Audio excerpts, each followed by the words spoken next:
아멘. 모든 사람과 화목하라라는 제목으로 말씀을 함께 나누겠습니다. 우리 인사 나누십시다. 하나님 당신을 사랑하십니다.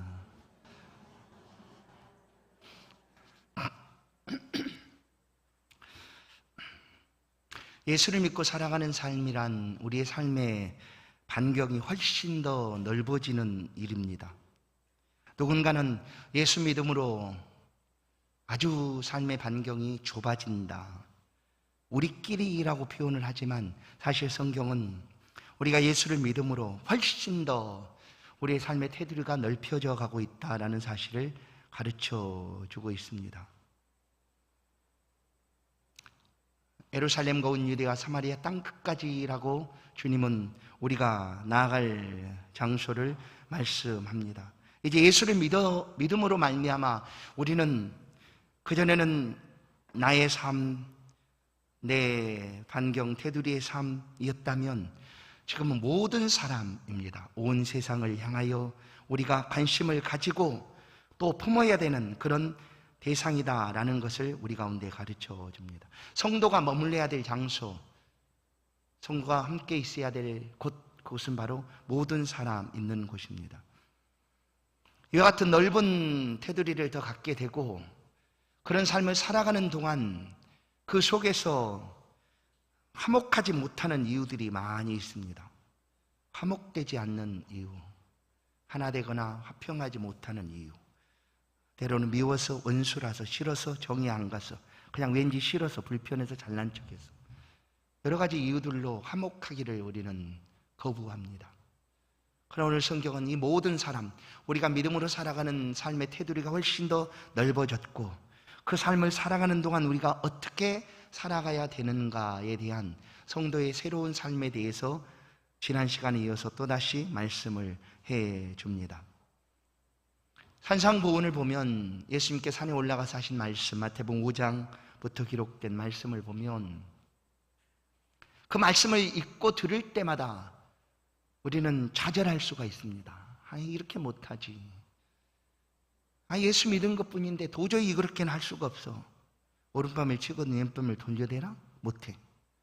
오른밤을 치면 멱살을 붙잡고 더 실컷 두들겨 패줘야지. 속옷을 가지고 오자 하는 자에게 겉옷을 주라? 무슨 소리야. 절대 빼앗기면 안 되지. 억지로 우리를 가자고? 그러면 심리를 가라고? 이거도 못해. 구하는 자에게 무조건 주라고? 받을 줄 생각하고 줘야지 하면서 우리는 예수님의 분명하게 주시는 말씀들을 지레 우리는 할 수 없어 하고 이거는 테두리를 칩니다. 우리는 할 수가 없습니다. 이렇게 살 수도 없습니다. 처음부터 이것은 내게 맞지도 않습니다. 합당하지도 않습니다. 그러니까 내 삶은 그냥 내가 살아갈 터이니까 이렇게까지 하라고 말하지 마십시오 하고 우리가 이미 이 말씀들을 읽고 들을 때 우리의 삶의 테두리를 긋는지도 모릅니다. 그러나 예수님은 할 수 있으면 이것을 하라는 얘기가 아닙니다. 할 수 있으면 하고 할 수 없으면 못하고 이게 아니라 예수를 믿는 믿음의 삶에 이것들은 반드시 지켜가야 되는 일이다라고 말씀을 하고 있는 것입니다. 할 수 있거든이 아닙니다. 이것은 해야 되는 일이다. 예수 그리스도 안에서 능히 할 수 있는 일이다라는 것을 말씀을 하십니다. 그런데 성경 말씀을 읽다가 이것은 할 수 있고 이것은 할 수 없고가 아니라 하나님이 하신 모든 말씀들은 그리스도 예수 안에서 능히 할 수 있는 일인 것을 우리는 기억하게 됩니다. 바울 사도도 오늘 이 성도의 새로운 삶에 대한 말씀을 로마 성도들에게 들려줍니다. 우리가 산상보훈의 말씀을 듣고 할 수가 없는 것처럼 그렇게 마음을 닫는 것처럼 누군가는 이 말씀을 우리는 그렇게 할 수가 없어요 라고 생각할 수도 있습니다. 그러나 바울 사도는 본문을 통하여 할 수 있다라고 가르쳐 줍니다. 물론 모든 사람들이 다 할 수 있다라고 외치고 나는 할 수 있습니다 라고 소리칩니다. 자신의 강한 신념과 자신감을 불어넣고 어디서든지 이 일을 감당할 수 있노라라고 자신감을 드러냅니다. 그러나 이런 것으로가 이루어지는 것이 아니라 우리는 그리스도 예수 안에서 하나님 주신 말씀을 따라 이 모든 것들을 감당할 수가 있게 된다라는 것이죠. 빌립보 4장 13절은 내게 능력 주시는 자 안에서 내가 모든 것을 할 수 있느니라. 그럼 우리는 또 말하죠. 나에게 이런 것을 행할 수 있는 능력을 주께서 나에게는 주지 않았어요. 저 사람에게는 줬는지 몰랐는데 나에게는 준 적이 없어요. 그러니 나는 할 수 없어요. 아닙니다. 이미 믿는 자의 삶 속에 그리스도 예수께서 함께 살아가고 계십니다. 우리 가운데 선한 뜻을 품으셨던 하나님은 그리스도 예수와 함께 우리가 살아가는 날 동안 우리를 통하여 반드시 약속하신 일들을 이루실 것입니다. 다른 사람이 아니라 하나님의 백성 우리들을 통하여 하나님의 뜻을 이루기를 하나님은 기뻐하십니다. 내가 하는 것이 아니라 그리스도 예수께서 우리를 마침내 하나님의 약속의 자리까지 나아갈 수 있도록 이끄시고 인도해 주신다라는 것입니다. 오늘 참 어려운 말씀이 우리 가운데 들려지죠. 모든 사람과 화목하라. 나는 가까이 있는 사람과도 화목하지를 못합니다. 그런데 어떻게 모든 사람과 화목하라고 말씀하실까? 우리가 화목해야 되는 대상을 오늘 본문은 가르쳐 주는데 도저히 할 수 없는 일입니다. 좌절할 수 있어요. 차라리 이것이 하나님 말씀이 아니었다면 좋겠다라고 우리는 우리 본성에 의지해서 말할 수도 있습니다. 원수입니다. 원수까지라도 화목하라라고 말씀을 합니다. 성도 여러분 생각해 보십시오. 무엇이 쉬울까요? 원수를 저주하는 것, 원수를 축복하는 것. 여러분 뭐가 쉽겠습니까? 솔직하게 뭐가 쉽습니까? 축복이 쉽습니까? 저주가 쉽습니까? 네, 그럴 거예요. 저도 마찬가지입니다. 쉬운 것은 저주죠. 굳이 구약의 말씀, 눈은 눈으로, 이는 이로 라고 말씀을 하지 않는다 할지라도 모든 사람이 한 대 맞으면 한 대뿐 아니라 보태서 덧치고 싶은 게 사람의 마음이죠. 상대방은 아주 툭 건드렸다고 하면 나는 그냥 바위덩어리 같은 힘으로 그냥 치고 싶은 거죠. 근데 그런 본성을 거슬려서 오늘 성경 말씀은 우리 가운데 말합니다. 원수를 저주하지 말고 축복하라 라고 얘기합니다. 성도 여러분, 우리는 자연스러운 것이었습니다. 물론 자연스러운 것이 자연스럽고 훨씬 더 좋다고 얘기하죠. 그렇습니까? 물론 그게 맞습니다. 자연스러운 것은 그냥 자연스러운 것 그대로 좋은 거죠. 그런데 성경의 많은 부분은 자연스럽지 않은 억지스럽고 그냥 불편해 보이는 그런 말씀들이 참 많다라는 거예요. 우리는 자연스러운 것이 좋은데 그냥 물이 흘러가듯 뭐 세상 사람이 말하는 것처럼 물에 물 탄 듯 뭐 술에 술 탄 듯 나 그게 어떤 의미인지 솔직히 잘 몰라요. 뭐 그렇게 얘기를 하잖아요. 뭐 흘러가는 자연스럽게 놔두라는 것 아니겠습니까? 그게 더 쉬워 보이는 것 같은데 사실은 성경은 참 많은 부분이 이것과 전혀 반대적인 얘기를 합니다. 불편해 보일지라도 억지스러울 것 같을지라도 하라는 거예요. 오늘도 마찬가지죠. 원수와 화목하라, 저주하라 하는 게 쉬운데 오히려 축복하라고 얘기합니다. 이와 같은 말씀들, 섬김을 받고 싶은데 섬겨주라고 얘기합니다. 높은 자리에 앉고 싶은데 낮추라 얘기합니다. 그리고 살고 싶은데 죽으라고 얘기합니다. 이 모든 것들이 역설이죠. 예수님이 주시는 말씀 속에 이와 같은 반대되는 이야기들이 많습니다. 그리고 우리는 이 역설의 삶을 살아가고 있는 사람들입니다. 이 역설은 모두 다 자연스럽지 않습니다. 부자연스럽고 때로는 억지스럽고 고집스럽지만 그래도 지켜가야 될 말씀들이 바로 이런 말씀이다. 그러니 자연스러운 것만 따르다 보면 저주합니다. 그냥 저주. 그게 쉬우니까, 훨씬 쉬우니까. 그런데 주님은 말씀하기를 축복하라라고 말씀을 해줍니다. 박해하는 자를 저주하는 것이 쉬울지라도 그래도 억지스럽고 자연스럽지 않은 것 같은 축복을 하라라는 말씀이죠. 왜 하나님은 원수를 향하여 저주하지 말고 축복하라고 하실까? 물론 저주와 축복에 우리가 저주를 하고 축복을 한다고 해서 그 사람에게 저주와 축복이 임하는가? 우리에게 그런 능력이 있는가? 그러지 않지 않습니까? 그러나 그 일을 행하시는 분은 하나님이시죠. 하나님이 그렇게 우리 입술의 언어를 통하여 우리의 삶을 통하여 그렇게 역사하신다라는 거예요.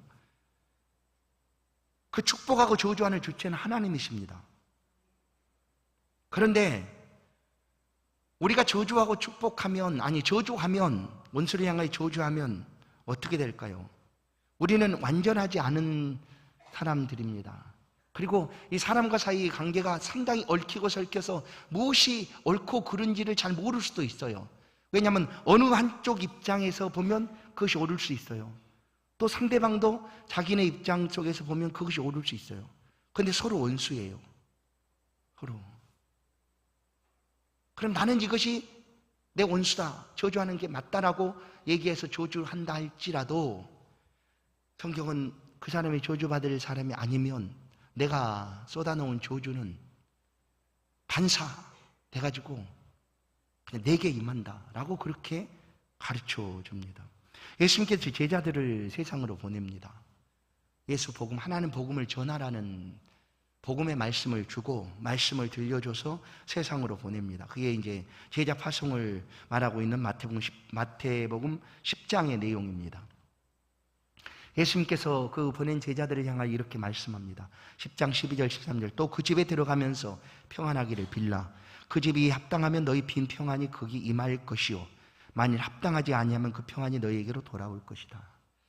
평안도 마찬가지입니다. 평안하기를 빌어라. 그래서 만약에 저주나 평안 중에 우리가 많이 빌어줘야 되는 것이 있다면 축복이죠. 왜냐하면 축복 받을 사람인지 저주 받을 사람이 우리가 온전히 다 알 수 없으니까. 그래서 예수님은 가면서 평안을 빌라, 무조건 평안을 빌어라. 예수 그리스도의 이름으로 평안을 빌어라, 평안을 전하라. 사실 복음이 평안입니다. 그래서 에베소서는 이 복음의 평안이라고, 평안의 복음이라고 얘기해요. 평안의 복음. 그러니까 어느 집에서든지 평안을 빌어주라라는 거예요. 그러나 그 집이 평안을 받을 합당하지 않는 집이라면 내가 빌어준, 내가 전한 그 평안이 반사돼서 빌고 있는 너희에게 임하게 될 것이다 하는 말씀이죠. 축복과 저주도 마찬가지입니다. 우리가 말한 대로 그냥 여기서 지금 우리의 말에 능력이 있어서 명하면 그 즉시 하늘에서 불이 내려서 저 사람을 저주할 수 있는가? 그런 능력은 하나님께 있다니까요. 하나님께 있어요. 그런데 실상 우리의 입을 통하여 누군가를 저주하고 축복하기도 한다는 거죠. 그런데 하나님은 그것이 위험스러우니 내가 저를 향하여 저주하면, 아까 말했죠, 관계가 어느 한쪽 입장에서 보면 우리는 완전히 중립일 수 없습니다.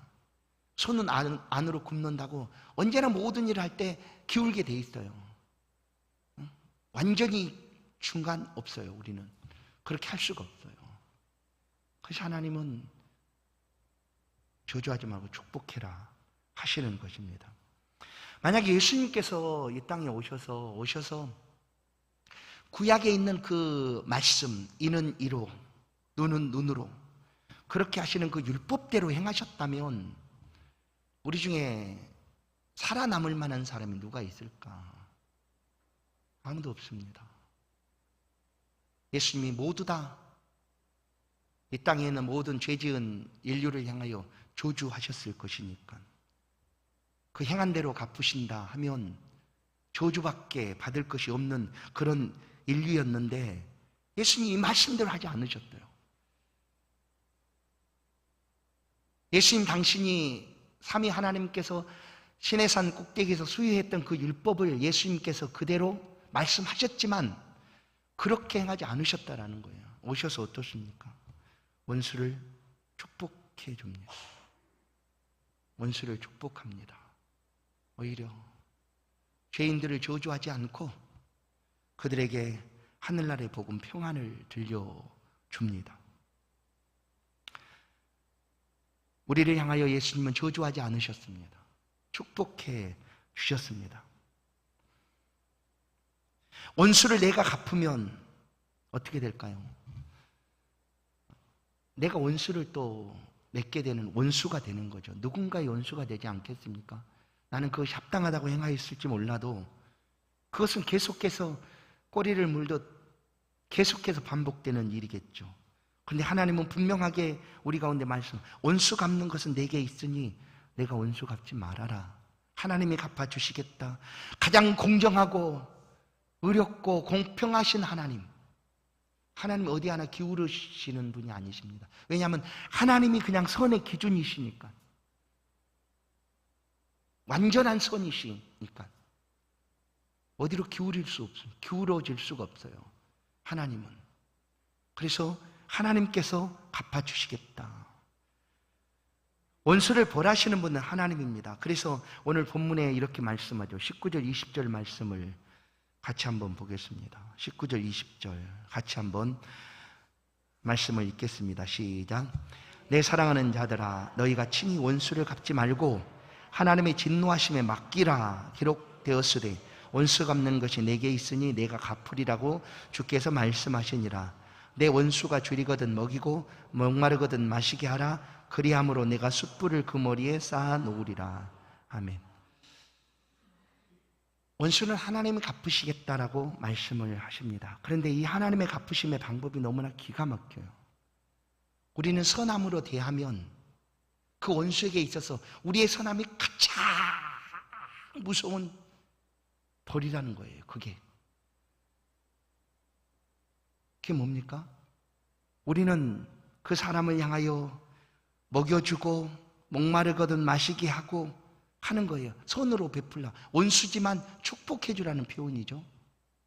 그런데 나는 원수니까 절대 축복할 수 없고 이건 자연스러운 일도 아닌데 내가 일을 할 수가 없다 하고 원수를 향하여 저주하면 그 저주가 도리어 우리에게 임할 수도 있는데 하나님께서 그렇게 하지 말라고 하신 이유는 원수를 축복하면 그것이 그 원수를 벌하시는 방법이다라는 거예요. 여러분, 혹시 누군가가 여러분 머리에 숯불을 올려놓는다고 생각해 보십시오. 어떻게 될까요?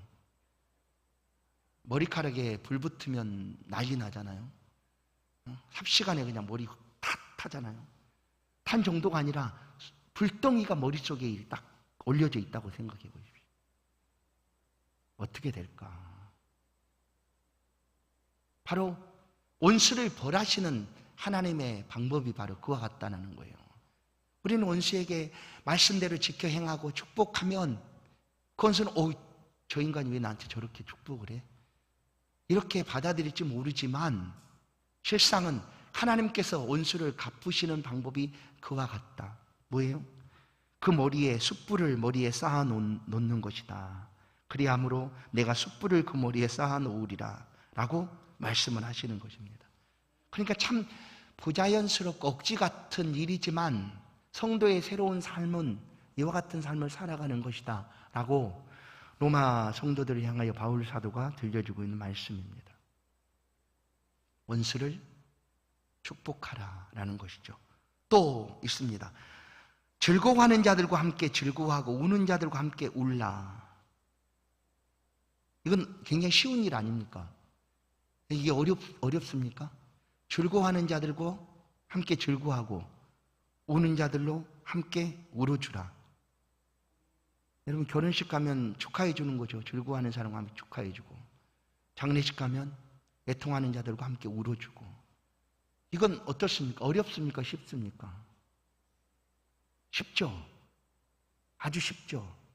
그런데 쉬운 것 같은데 실상 어떻습니까? 이렇게 됩니까? 뭐 우리나라의 속담 괜히 생겨나겠습니까?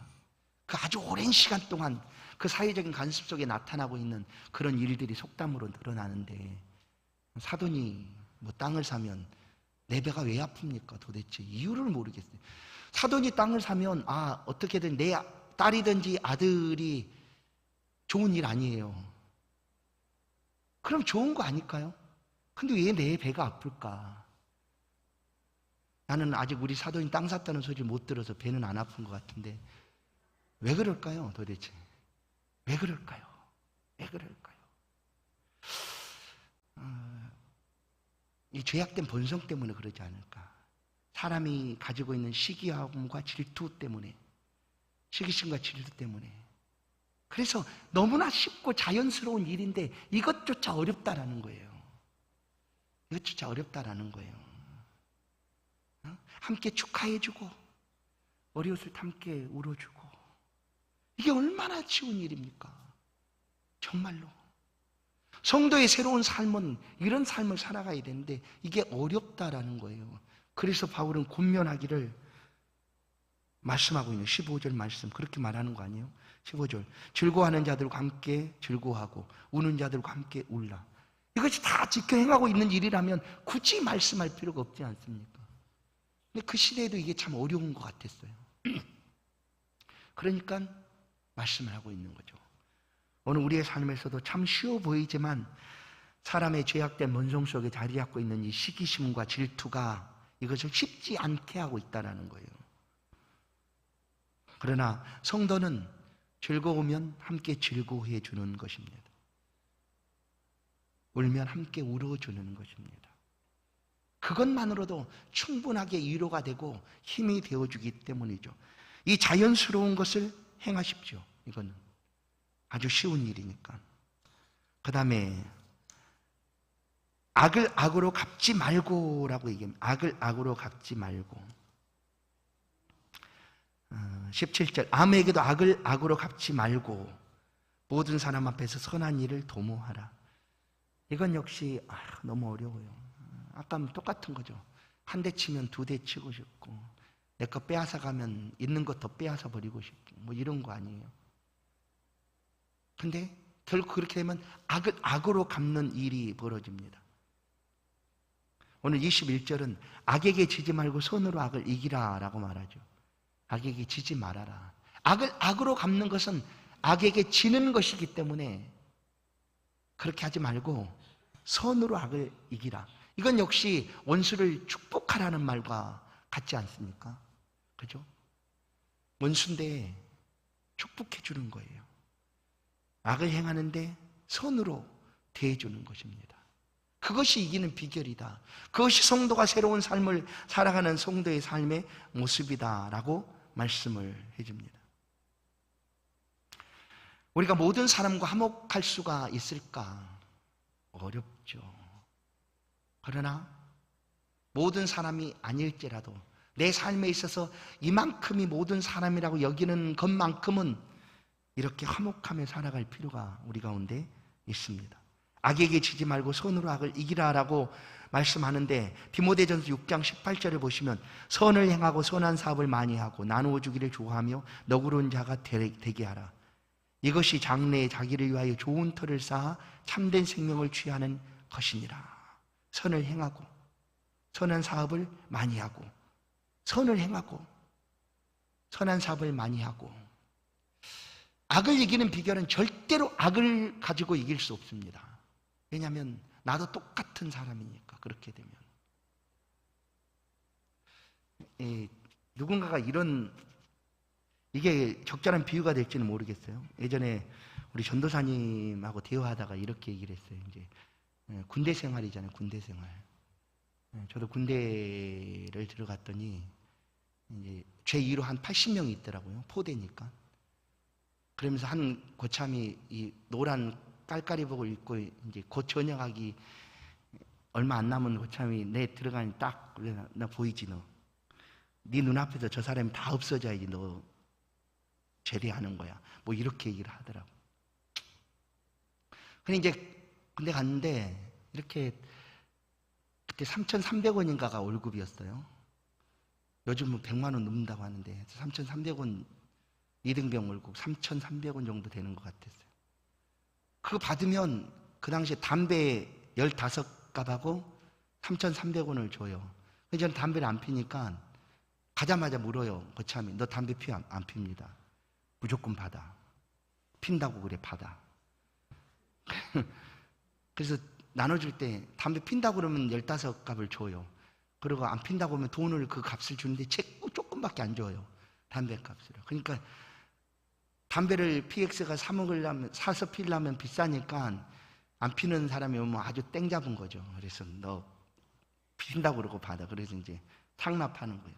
그렇게 해서 갖다 줬어요. 뭐 피겠다는데 뭐 줬어요.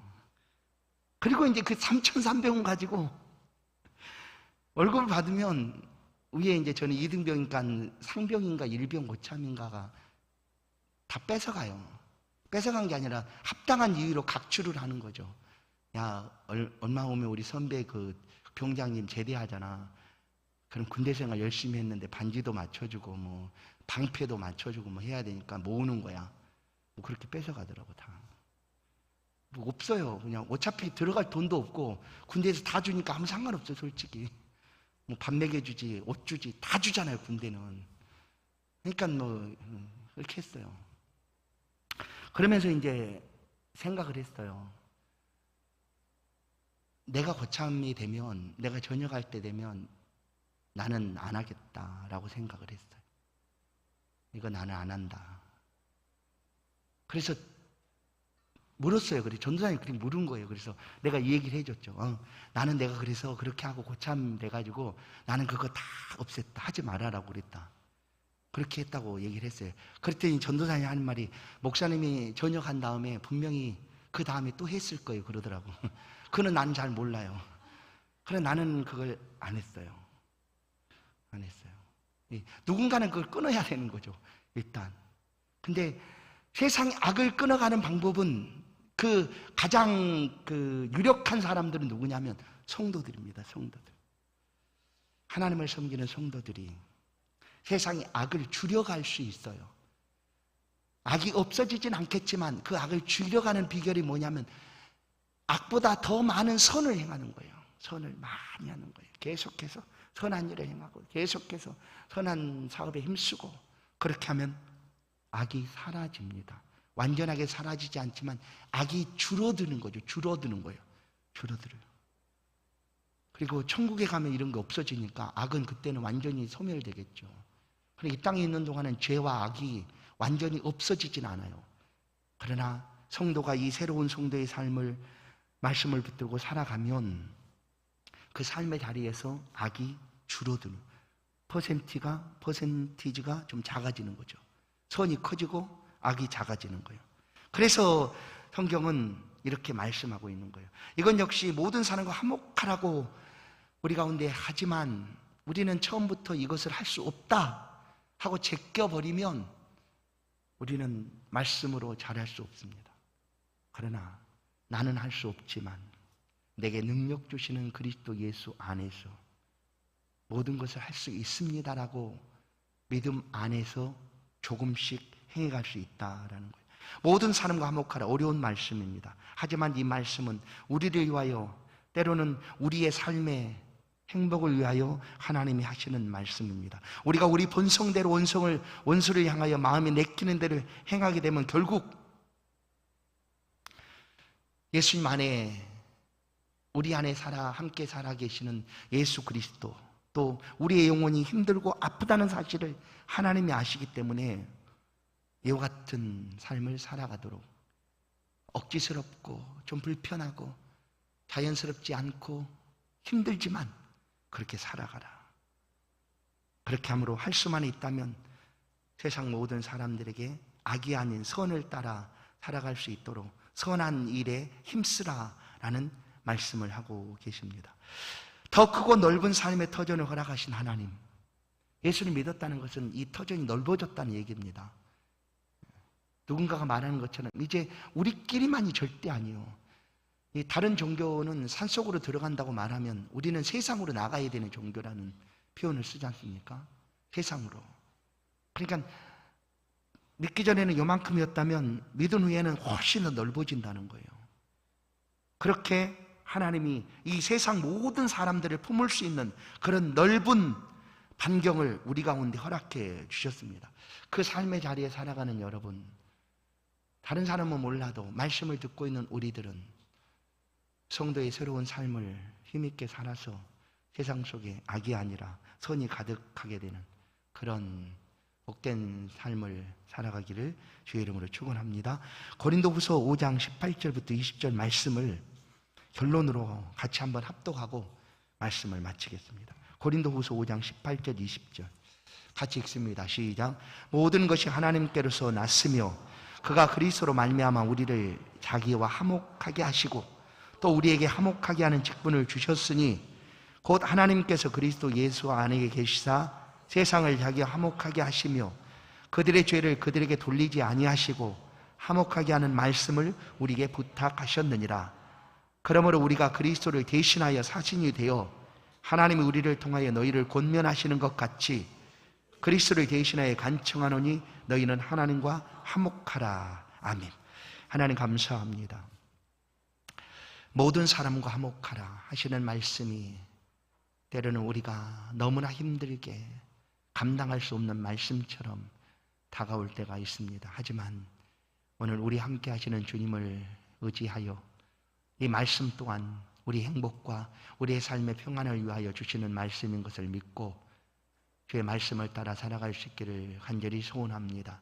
우리 할 수 없어도 주의 성령께서 역사하여 주사 조금씩 세상 속에 악을 이겨가는 선한 삶을 힘쓰며 살아갈 수 있도록 도우시고 함께하여 주옵소서. 이 한 주간을 살아가는 모든 성도들의 삶에 주의 성령의 역사가 가득하게 하여 주시고 말씀을 들은 대로 지켜 행할 때 악한 것이 틈타지 못하도록 성령의 능력과 충만함으로 함께 동행하여 주사 어디서든지 하나님 나라가 세워져 가게 하시고 하나님 기뻐하신 놀라운 기적들의 역사가 나타날 수 있도록 성도 한 사람 한 사람을 지키시고 보호하여 주옵소서. 주께 의지하오니 주님 동행하여 주옵소서. 예수 그리스도의 이름으로 기도하옵나이다. 아멘. 찬송 220장입니다.